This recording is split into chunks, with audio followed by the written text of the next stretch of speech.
Él estaba muriendo y decidió destruir toda la nobleza con una única firma. Nadie imaginaba que el hombre más poderoso de la región dejaría todo a alguien invisible. No una duquesa, no una heredera, sino a una joven cocinera. Mientras abogados esperaban su muerte y familiares disputaban su fortuna, era en la cocina, lejos del oro y las mentiras, donde él encontraba sus últimos momentos de paz. Cuando el testamento es revelado, el castillo entra en guerra. Acusada de manipulación, odiada por la élite y amenazada por quien perdió todo, ella necesita decidir: aceptar la herencia o sobrevivir a las consecuencias. José del Matarazzo no era un duque cualquiera. Era el hombre más temido de la región, el que decidía quién prosperaba, quién caía, quién existía. Su castillo no era un hogar, era un campo de batalla silencioso. Y ahora, mientras la enfermedad consumía su cuerpo, los buitres comenzaban a reunirse, abogados revisando documentos, herederos fingiendo preocupación, la nobleza entera esperando su muerte como quien espera una herencia garantizada. Entre todos ellos, una mujer destacaba por encima del resto: Joana del Matarazzo, su sobrina, hija de su hermano fallecido, elegante, fría, calculista. Joana había crecido en el castillo, siempre a la vista del duque, siempre siendo la favorita aparente. Todos asumían que ella heredaría todo, incluso ella lo asumía, pero nadie sabía lo que José estaba a punto de hacer. En el sótano del castillo, lejos de los salones dorados y las conversaciones falsas, vivía Carmelia, una joven cocinera, invisible, silenciosa, ignorada. Para la élite, ella no era más que manos que preparaban comida, alguien que existía solo cuando se necesitaba algo. Pero para José del Matarazzo, en sus últimos días de vida, Carmelia era la única presencia real. Mientras todos esperaban su muerte, ella le llevaba sopa caliente. Mientras todos peleaban por su dinero, ella simplemente escuchaba, sin juzgar, sin pedir nada. Y eso, en un mundo de mentiras, era lo más valioso que José había encontrado en décadas. Al principio fueron solo pequeñas conversaciones. José preguntaba sobre su día. Carmelia respondía con timidez. Luego, las conversaciones se hicieron más largas, más profundas. Él le contaba sobre sus arrepentimientos. Ella compartía sus sueños olvidados. No era amor, no era romance, era algo más raro, más puro. Respeto. Entre un hombre que lo tenía todo y una mujer que nunca tuvo nada, nació una confianza que el dinero no podía comprar. Y en esos días finales, José tomó una decisión que cambiaría todo. José llamó a su abogado en secreto. Nadie podía saber lo que estaba por hacer. Con manos temblorosas, firmó un documento, un testamento nuevo. El abogado lo miró con incredulidad. ¿Está seguro, duque? José sonrió por primera vez en meses. Nunca he estado más seguro de nada en mi vida. El documento fue sellado, guardado, esperando el momento exacto. Y cuando José cerró los ojos por última vez, el mundo que conocía estaba a punto de colapsar. El día del funeral, el castillo estaba lleno. Familiares vestidos de negro, rostros tristes que escondían sonrisas ambiciosas.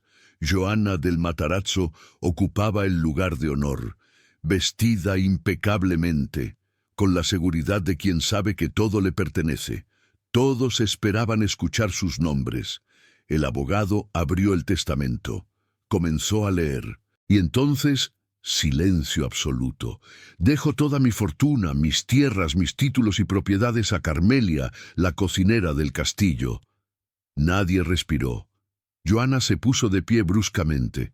Su rostro, siempre controlado, se torció en una mueca de furia. «¡Esto es una farsa! ¡Ella lo manipuló! ¡No puede ser legal!». Una copa de cristal cayó al suelo. Se hizo añicos. Carmelia, de pie en una esquina del salón, sintió 100 pares de ojos clavándose en ella como cuchillos. En un segundo pasó de invisible a enemiga. Las acusaciones comenzaron de inmediato. Dijeron que Carmelia había seducido al duque, que lo había envenenado lentamente, que había falsificado el testamento. Joana contrató a los mejores abogados de la región. Exigió investigaciones, interrogatorios, pruebas médicas. Carmelia fue expulsada de los aposentos de servicio y obligada a vivir en las habitaciones principales del castillo, pero no era un privilegio, era una prisión. Los sirvientes la odiaban, la élite la despreciaba, y alguien, en las sombras, comenzó a planear algo mucho peor que palabras. Amenazas escritas aparecían bajo su puerta cada noche. Renuncia o muere. Joana no ocultaba su desprecio. En los pasillos, cuando se cruzaban, le susurraba: «Disfruta mientras puedas, cocinera. Esto no durará mucho». Pero había algo que nadie sabía. José del Matarazzo no había tomado esa decisión por capricho. Décadas atrás, José había amado a alguien, no a su esposa noble, no a ninguna dama de la corte, a una mujer sencilla, una mujer que lo hacía sentir humano. Tuvieron un hijo que José amó más que a nada en el mundo. Pero la familia del Matarazzo descubrió el romance. Lo separaron de ella. Lo obligaron a casarse con una noble que solo veía en él un título. Y el niño, su hijo, murió joven. Las circunstancias nunca quedaron claras, pero José siempre sospechó que la familia tuvo algo que ver. Desde entonces, José vivió una vida vacía, una actuación, un rol que interpretó hasta el cansancio. Y cuando conoció a Carmelia, vio en ella algo que había perdido hacía décadas: autenticidad. Ella no fingía, no mentía, no quería nada de él. Y en su testamento, José escribió una carta privada para Carmelia, una carta que el abogado le entregó en secreto. En ella, José confesaba: «No te dejo mi fortuna porque me hayas pedido algo. Te la dejo porque eres la única persona que me trató como un ser humano. Esta familia destruyó todo lo que amé. Usa este dinero para ser libre, para vivir la vida que yo nunca pude vivir. No les des explicaciones a nadie. Solo vive».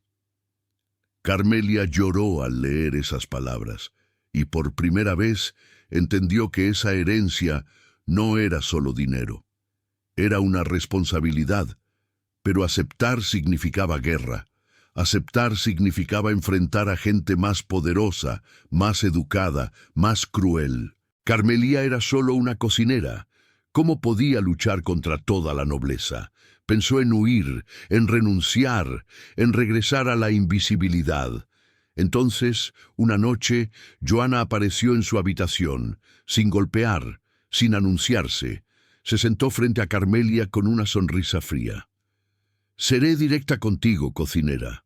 Renuncia a la herencia. Te daré suficiente dinero para vivir cómoda el resto de tu vida. Podrás irte lejos, comenzar de nuevo, sin problemas, sin juicios». Hizo una pausa. «Pero si insistes en quedarte con todo, no respondo por tu seguridad.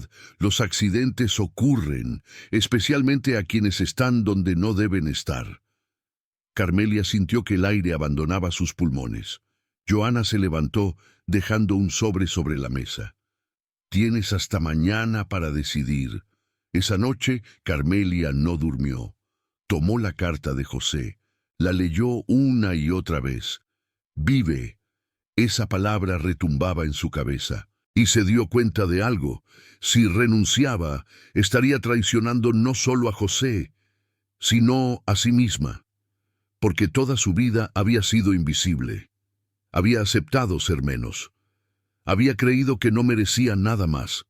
Pero José le había dado algo que el dinero no podía comprar: la oportunidad de elegir. Y Carmelia eligió luchar. La familia llevó el caso a tribunales.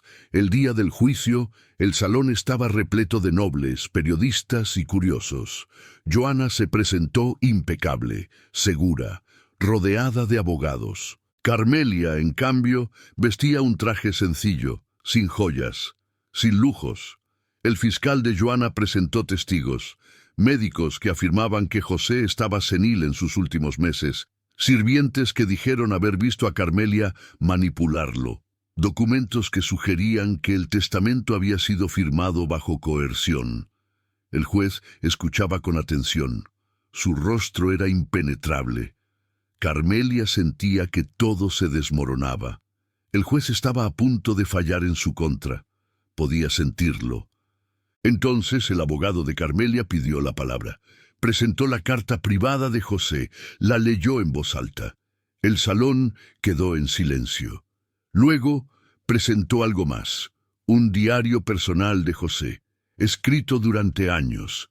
En él, José mencionaba a su hijo perdido, a la mujer que amó, a la familia que destruyó su vida, y en las últimas páginas escribía sobre Carmelia. Ella me recuerda que todavía hay bondad en el mundo. Por primera vez en décadas, siento paz. El fiscal intentó objetar, pero el daño estaba hecho. Entonces, Joana cometió su error fatal. Furiosa, se levantó y gritó: «Ese hombre estaba delirando. Yo era su heredera legítima. Yo pasé años cuidando de él». El abogado de Carmelia la miró fijamente. «Años. ¿Cuándo fue la última vez que visitó a su tío, señorita del Matarazzo?» Silencio. Permítame refrescar su memoria. Según los registros del castillo, usted no visitó al duque ni una sola vez en sus últimos 6 meses de vida, hasta el día de su muerte. Joana palideció. El juez golpeó su martillo. El testamento es válido. La herencia pertenece legalmente a Carmelia. Carmelia había ganado, pero la victoria no se sintió como triunfo, se sintió como pérdida. Carmelia se quedó en el castillo, pero no como dueña arrogante, sino como guardiana de un legado. Usó parte de la fortuna para crear empleos, para ayudar a otras personas como ella, pero la nobleza nunca la aceptó. Seguía siendo la cocinera en sus ojos, una impostora. Alguien que no merecía estar ahí. Algunos sirvientes la odiaban por traicionarlos, por haberse elevado por encima de ellos. Joana abandonó la región, pero su odio quedó grabado en las paredes del castillo. Carmelia vivía rodeada de lujos, pero completamente sola. Una noche, caminando por los pasillos vacíos, se detuvo frente a un retrato de José. Lo miró en silencio y susurró: «Espero que esto sea lo que querías, porque ya no hay vuelta atrás». Ya no era invisible, pero tampoco era feliz de la forma que imaginó. Había ganado una fortuna, pero había perdido la simplicidad de su vida anterior. Y nunca sabría si eso fue un regalo o una maldición. A veces, el mayor legado no es lo que recibes, sino en quién te conviertes cuando nadie quiere que existas.